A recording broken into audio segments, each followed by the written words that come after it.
Welcome back, everybody. Welcome back to the Canyon. Welcome back to another installment in the Quickview series. This one, another one of our favorites, the 22LP. You make a 5.25 inch tall tire. I want to test it. And today, someone else has RhinoRC with the Trachyte? It's Trachyte. It's Trachyte. Let me just read it for you. Trachyte is an extrusive igneous rock composed mostly of alkali feldspar. It is usually light-colored and aphanitic. That means fine-grained. With minor amounts of mafic minerals, and is formed by the rapid cooling of lava or shallow intrusions enriched with silica and alkali metals. It is the volcanic equivalent of cyanite. And if you have no geological background, that's just a big old word salad is what that is. I call the naming convention of that a deep cut. Because most tires are either named after something that exists in the real world because it's a scale tire, or they head for something like, they put rock in it, and then they put another word after that. Rock claw, rock this, rock block, rock that. Or, in terms of naming conventions, the J-Concept's rock bumps, which I will take the deep cut of a tire called the Trachyte over rock bumps. Nobody wants to catch rock bumps.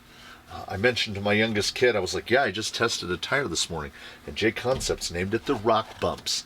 And they made that, like, son, I am concerned face. And my kid looked at me and said, you can't just call a thing that. And I was like, yeah, from your lips to God's ears, I know all too well. So this is the Rhino Trachyte 1.7 by 5.25 on a 2.2 inch wheel. And if there's something that I think has probably appeared as obvious to you, it is we talk at some length here about lug to void ratio.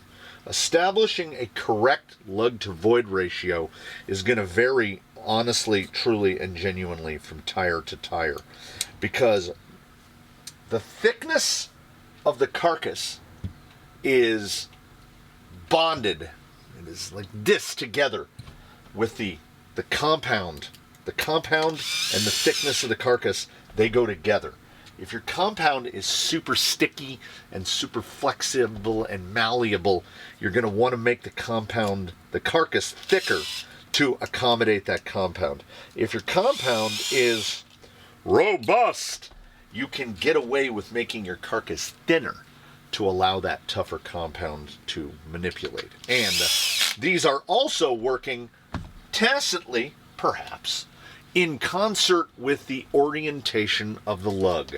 There are tires that have very tightly spaced lugs, very tightly spaced, and somehow they work, sometimes they don't, but sometimes they do. There seems to be something in this, let's call it the 60-40 ratio. And by that, I mean you either have 60% lug and 40% void, or you have 60% void and 40% lug. Kind of right in there. There are outliers. Tires like the J-Concept's Bounty Hunter, the mystery that is the 3.93 Bounty Hunter. It's mostly just lug.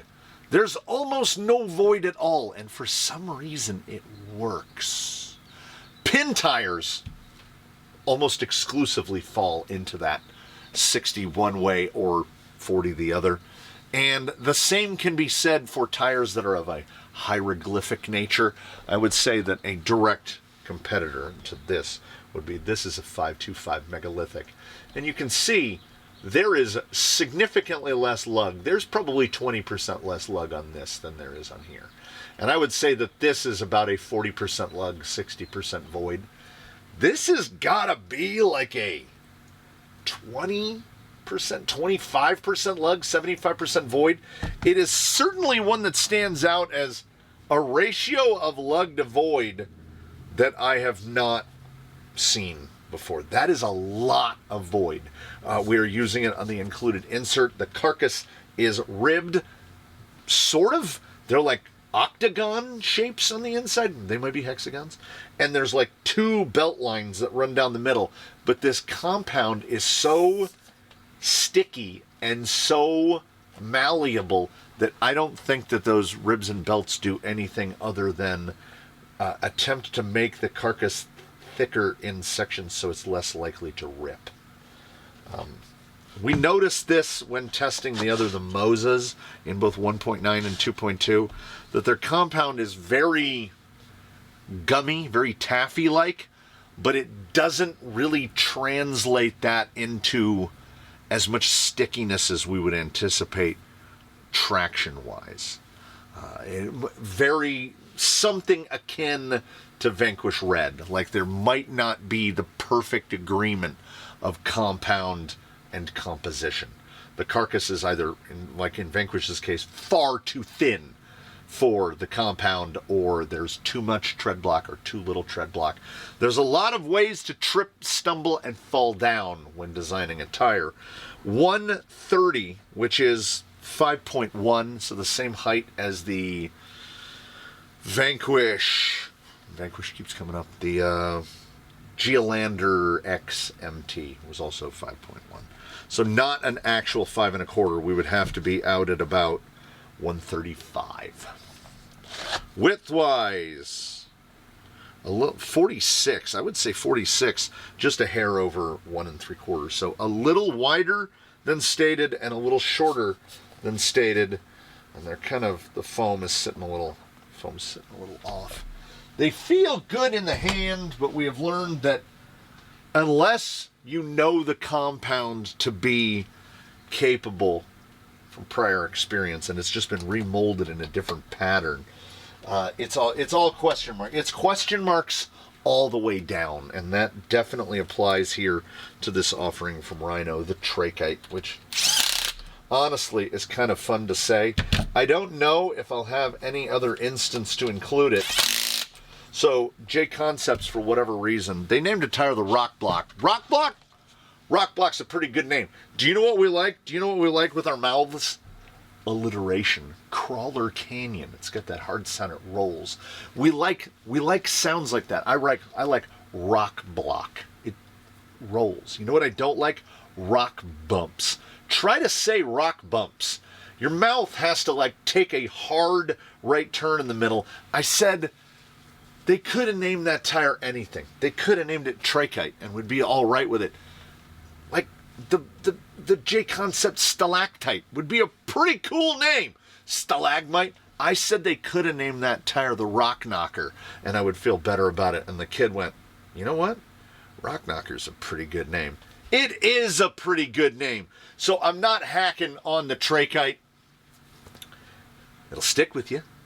It's a name you remember. It's not the Injora Klingon, which was my previous holder that got unseated by the rock bump. Trachyte is just, it's a deep cut. It's in the same tune as megalithic, and I'm absolutely fine with that. The question marks that abound right now, what are we going to get out of, like, this is a slick with some bars on it, but did you hear the, let's see if we can, no, it has to be sitting for a second. Like, oh, they grip. They got the stick. But will it translate? Because the 525 most recently tested, in terms of 525s, it's the LP Megalithic, the LP Rupture, and the LP Tusk. We know the compound, they work amazing. All of them. They keep getting better. The LP Megalithic is impossibly good. And if a problem is presented to the Trachyte right here before we're even fully underway, it's that the most recent 525 tire I tested was the 525 Megalithic. So it is altogether too fresh in my mind. Trachyte, you have definitely got your work cut out for you. When we join the Trachyte outdoors, we have our hopes suitably tempered. Our curiosity's amped up. The sun is trying to break through those beautiful overcast clouds. We'll deal with it. Class 3 protocol. Okay. We saw some little hesitations. You know what? We'll allow it. It's very early. That is a lot of space between lugs, though.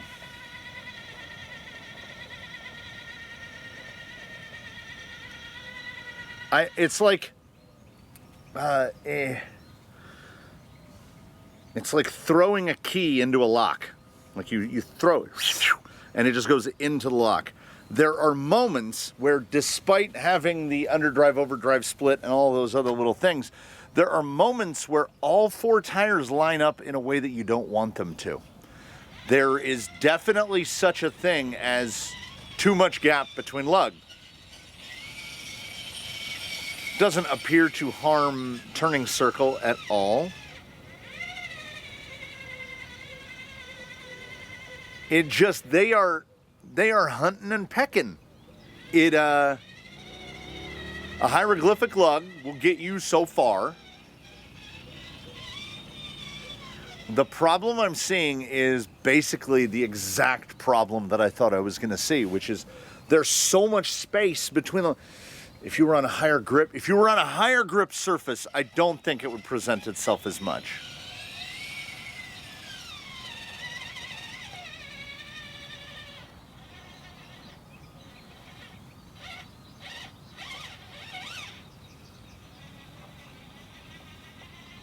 They've got a good accuracy.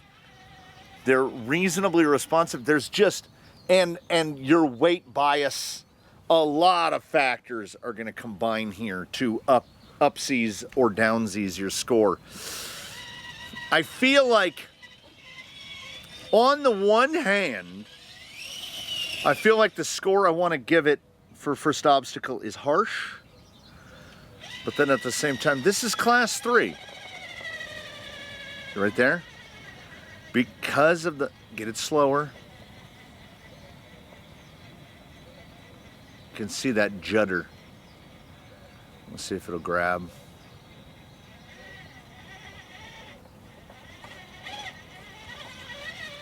Because in a class 3 tire, we know precisely what the competition is. It's all those 525J Concepts tires. And it should be pointed out, these cost more.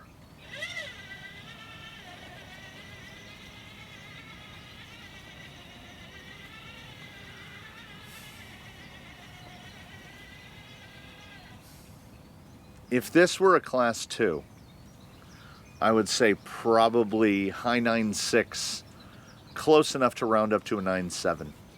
But in a class 3, I'm going to have to go 4/10 deduction and go with a 9.6, which is a rough start for a class 3. It is by no means insurmountable. I just have, we temper them, but there's expectations nevertheless. I just call them sticks from those Palo Verde trees. This is going to isolate front tire and rear tire. Oh, that's real good. And then it's, you can watch the hesitations. The question then becomes, does it want more underdrive, overdrive, or less? My mind says it wants more.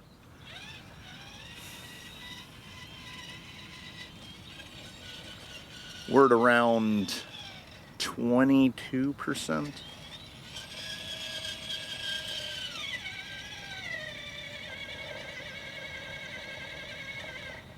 Okay, slow it down. Don't respond with more throttle, respond with less.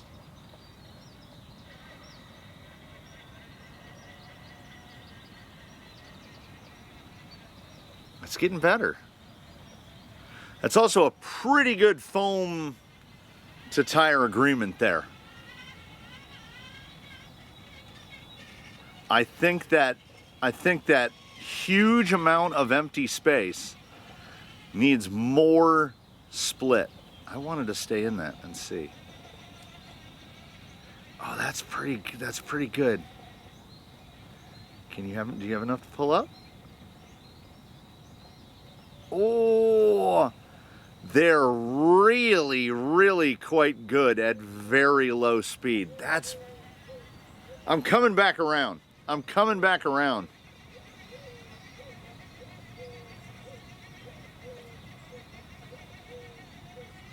Yeah, they don't have this, you expect. They don't do what you expect. You expect just so much forward drive. And it's really not there.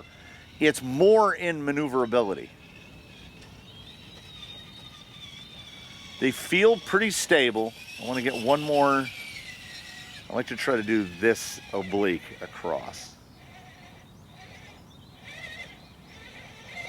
Rear was out pushing the front a little bit. They kind of like to be side loaded. I think this is going to translate to pretty above average maneuverability. In terms of a class 3 tire, where I kind of consider 9.7 to be the average of this tire, like a 9.5 is bad. 9.6 could be better. 9.7 is about the average. 9.8, hey, you surprised me there. 9.9, this tire does this particular aspect as well as can be done. That was a 9.7. So we're now at 7/10 deduction total. So still doing okay. I feel like I like them better than the 22 Moza. The 22 Moza has that problem that impacts a lot of 575s, that's a lot of sidewall. That's a whole lot of sidewall.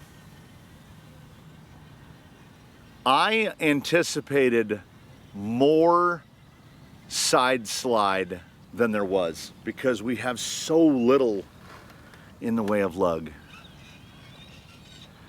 That was really actually quite balanced through there. Now that's really nice right there. Yeah, they like a side load.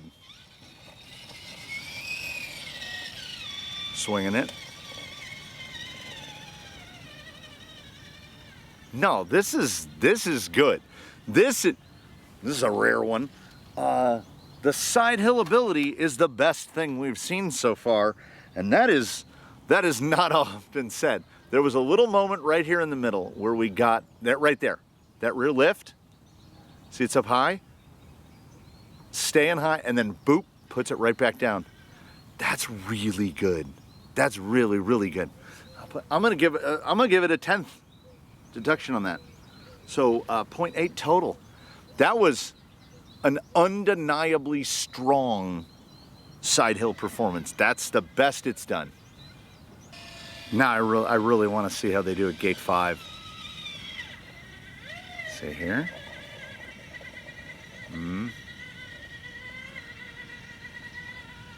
Oh, that was good. That was good. That was good. That was good. It's getting better. It's looking up.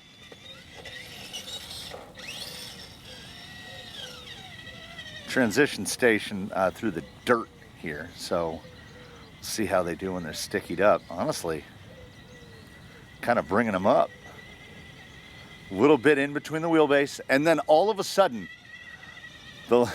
they catch. I think these are geared towards that like ridiculous sportsman level of overdrive, underdrive. They want like 40%. Because then you're going to be a lot less likely to hit that spot where you're in between. Or I'm completely wrong and they want no overdrive and you're just going to sit there with your rear tires not helping you.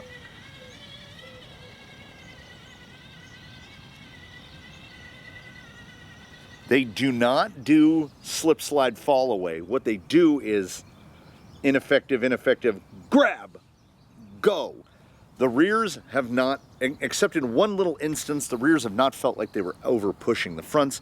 It doesn't feel like the front has any push at all. I think this is a tire that is good. Many tires require some tuning. All of the Rhino offerings have required tuning. These have you could be equal degrees. Oh God, I threw my money into a fire pit. Or, yes, I have tuned them such that they perfectly match the vehicle onto which I have mounted them. I don't think there's nothing about the tire that the big red stamp comes down and says fail on it. The carcass and the composition and the compound, they're all working together, and the foam is doing well. They're not going to get this stellar score through the roof, I don't think. There's going to be a little bit of interpolation to the score because there's an X factor here that I don't think we have. So, as with any test of a tire, and in the Class 3s, maybe even more so, interpolation is often required. It's like, I know at some point the lugs are going to line up just right, and they're going to pull us out of that. Little steering input, a little bit. Oh. Saw a little rise. There we go. These are not, this is my line. You kind of got to find, where they're going to grip. Now, as such, they also don't run wild on you, which is not something that we directly score, but it is to be taken into consideration. They also do like extremely low levels of throttle input. It's just enough side lug.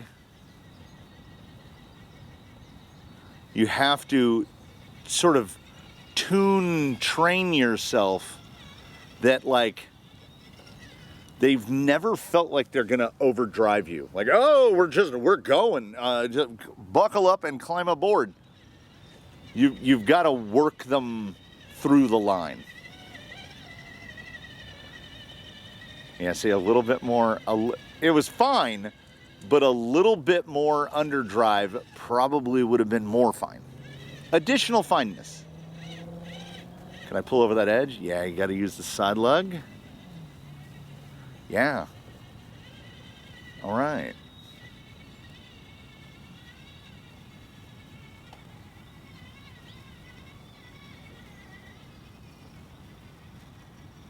That was not bad at all. That was not bad at all. Honestly, I had started to anticipate like an even higher level of maneuverability, but when stressed, they'll squidge a little bit. Now, you might have your rig configured lighter, and I think you're going to get less squidge. For the single stage foam that's in there, I think they're doing well. Not as predisposed to forward drive as I thought they might be with a single stage and a really soft compound. They're surprising in that they're kind of doing better than I thought they would, but they're not going to deliver a score that's going to make you go, oh, I have to throw away the tires that I have now and replace them with these. These are, I think, situationally specific, and I don't know if we're in the right situation. Down to the nitty-gritty. Above the Sidehill, I think this is where I have highest hopes. I think this is what this tire is geared for. Goot. Don't let me down. Not like this. Line to entry was effortless. I'm so mentally programmed, I almost drove in a circle so I didn't have to use reverse. What am I doing? Just hooks and goes. We'll stay up higher on this side. There's no overload. Again, it's that the line you might want to take might not be the line that these want to take. You're going to have to adjust accordingly.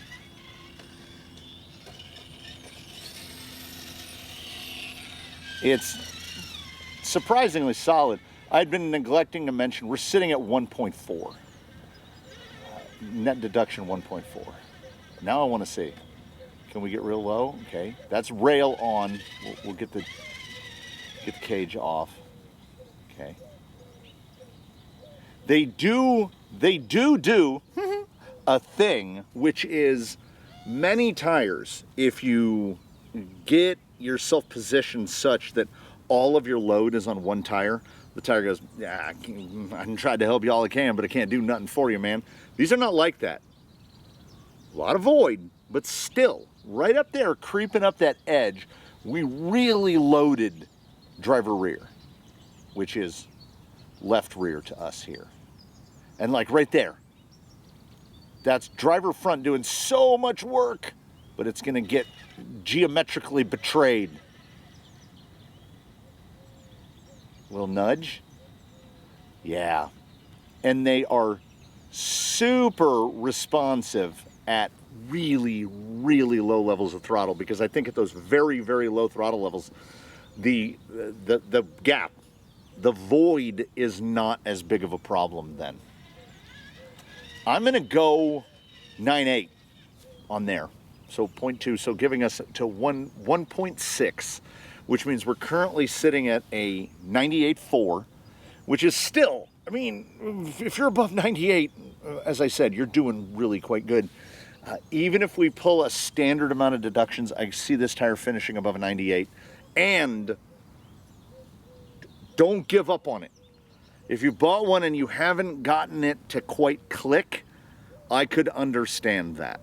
I think the instances where you pull them out of their bag, mount them up, and they just work great is going to be the minority number of cases. I think most often you're going to be like, these work weird, and they act weird, and they make me feel weird. So stick with them. 2 notes. I almost forgot an entire obstacle section. I was getting ready to head over to Tumbledore right now, and I was like, wait a minute, that math ain't mathin'. We're going to go center first. Got a little bullied. If a tire can pull you back, if it can claw itself back at a lower level of throttle input, yes, that is indeed what we want. Soft side.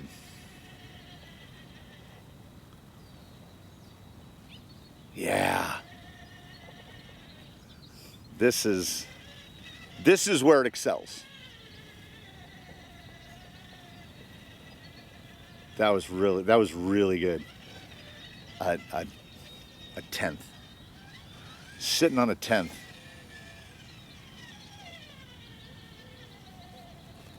I want to see this ledge. Yes.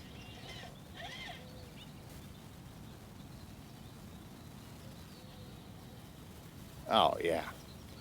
Getting to where you can count the drive shaft rotations level of slow.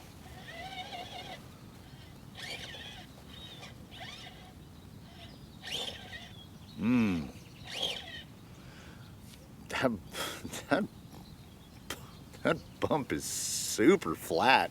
Super flat. Oh, yeah. And that is for the proof that they respond at medium high levels of throttle input almost equally well to how they are at this level of throttle input.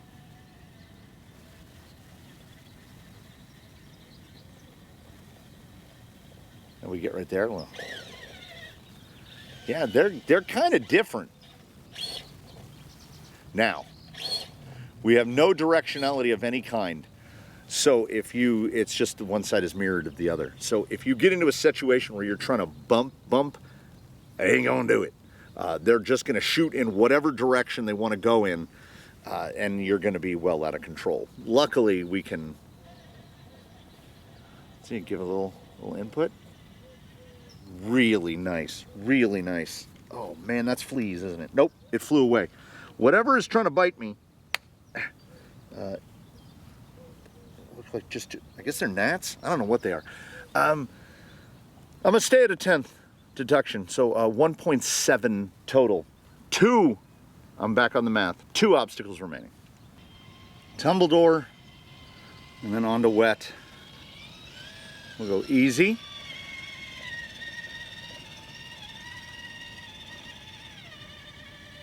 That was too much throttle. That was too much throttle for what this likes, and it was still doing fine.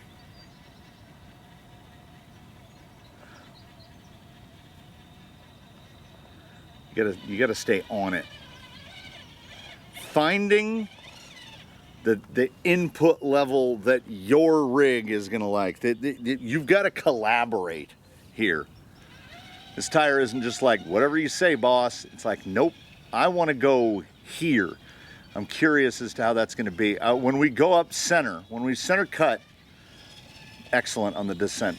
Really, really very good. They do not over collapse. The foam is doing the thing. It's doing the thing. I don't think it's going to bite us into the fence. Got to get out from in between the wheelbase, push it back. Really good. Overcorrected. I thought I needed to give it more and it wanted less.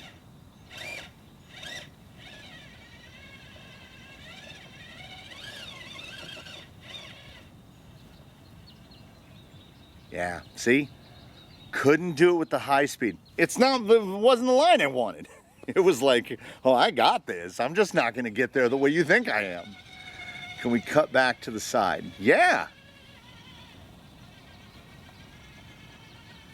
These are that they don't want to do, they don't want to be told to do things. They're like, I'm gonna go my own way. Okay, we'll do center, and then we'll do blind side. Really good on the descent. Really good. Truly.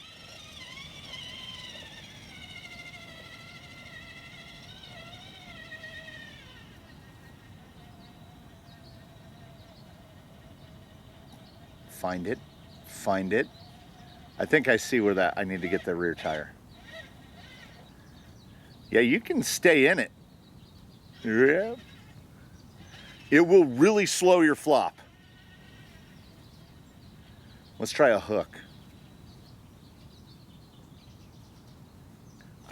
Are those front? There's a manipulability. Man. I never thought I'd see that pop and set down.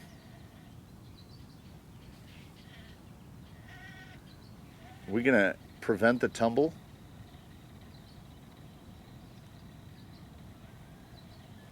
I want to grab that, but I need to grab it. I need to grab it lower. Driver front, left front lower. I need to grab it lower on the sidewall. Okay, trying over the top. You kind of have to. You've got to shift on the fly because it's not. It is a collaborator, not a cooperator. I can feel it. I can feel it. We had it.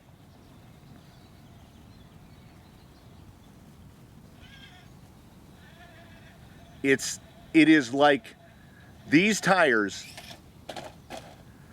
the Trachyte, are slow motion. They move you into slow motion.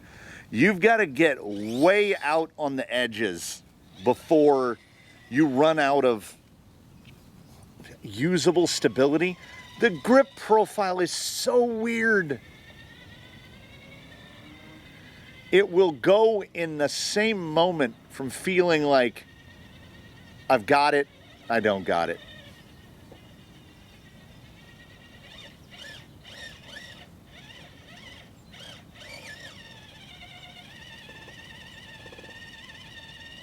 This is a section where I can't get away with micro throttle application. At least I don't think I can. No, we got a mechanical right there. Okay, real low, real low. Hook, hook and move.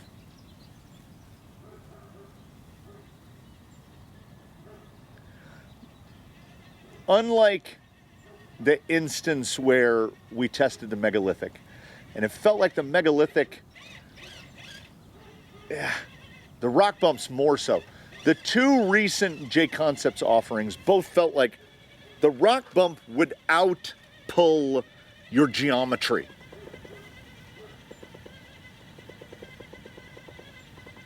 Real farty.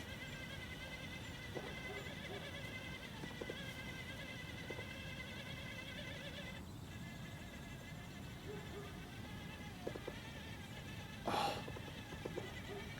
It's like under the unofficial rules of a tire test, I've got to penalize. But I almost don't feel like it's fair, because clearly we need a setup geared more towards this tire. But this tire, you could get this tire, mount it, test it on under the situation and the conditions that you drive, and you'd be like, this tire's not very good. And then you could give them to your friend. You're like, I'm sick of these. And then you give them to him. And then the next time you two go out together, he's murdering. And you're like, why? There's a specificity. It wants something.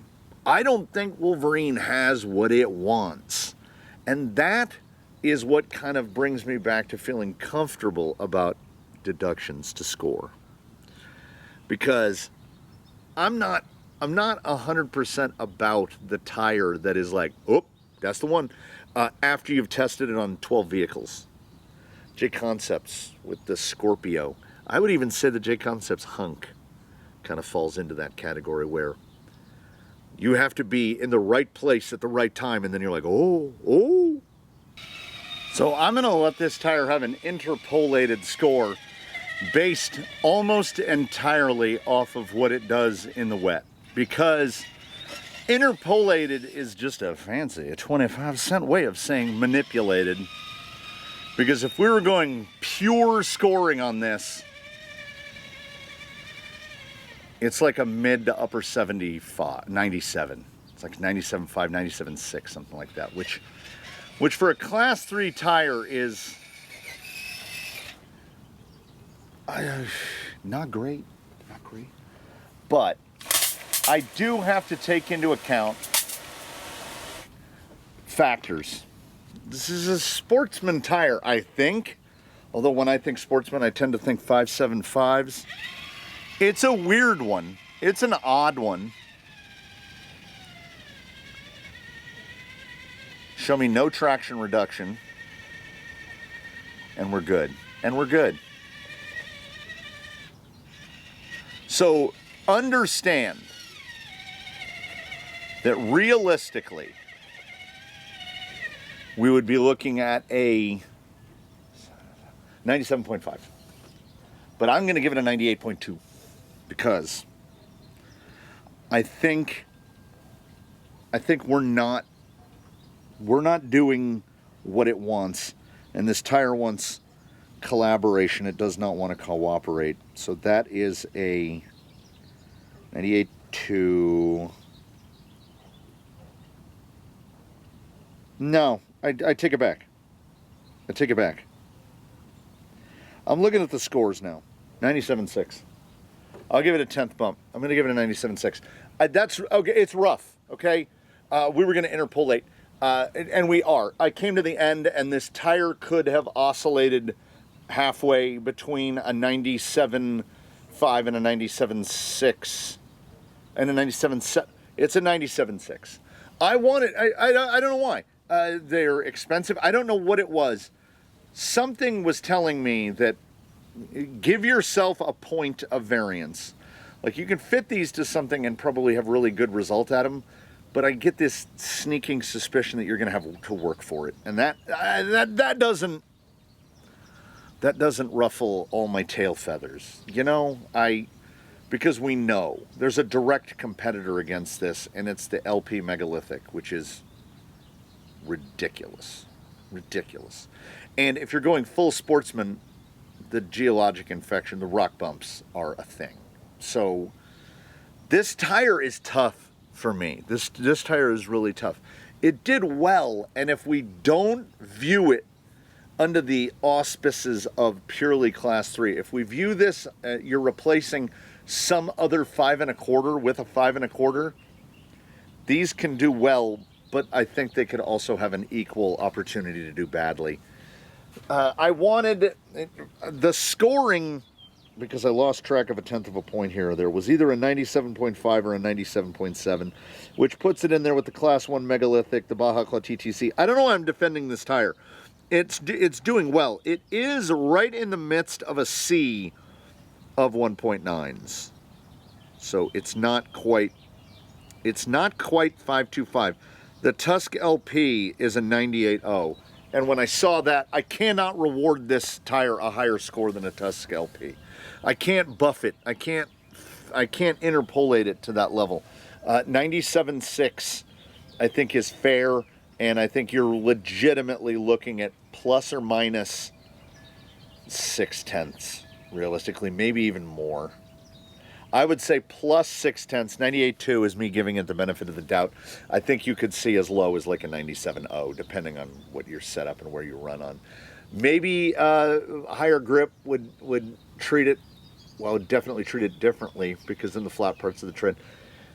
We score the way we score. I feel like this one started to get away from me. 97.6 for the RhinoRC Trachyte.